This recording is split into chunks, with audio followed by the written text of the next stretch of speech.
Yang ini bang, begal bang. Udah. Apanya? Ola Sitinjak, tersangka pencuri menyerah setelah tertangkap polisi dari Satuan Reserse Kriminal Polrestabes Palembang. Tersangka ditangkap di rumah yang ada di Jalan Karya 2 Lebong Gajah, Kecamatan Sematang Borang, Palembang.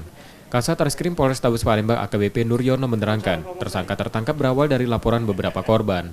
Tersangka belakangan diketahui sudah lama melakukan pencurian di rumah warga yang ditinggal penghuninya. Jadi ada barang untuk yang 363 atau curat, ini sasarannya adalah rumah-rumah kosong yang ditinggalkan oleh pemiliknya, baik dalam jangka waktu yang lama maupun yang baru saja ditinggalkan oleh pemiliknya. Dengan cara masuk ke dalam rumah, membobol pintu atau juga jendela, kemudian mengambil barang-barang berharga yang dimiliki oleh para korban. Kelompok apa pelaku sendirian? Sementara masih kita dalami, karena kaitannya dengan pencurian dan pemberatan ini biasanya adalah kelompok. Ini alat musik diamankan di rumah korban. Iya. Kemudian juga tersangka selalu membawa senjata tajam dalam melaksanakan aksinya. Bersama tersangka polisi menyita gitar listrik curian dan 9 senjata tajam.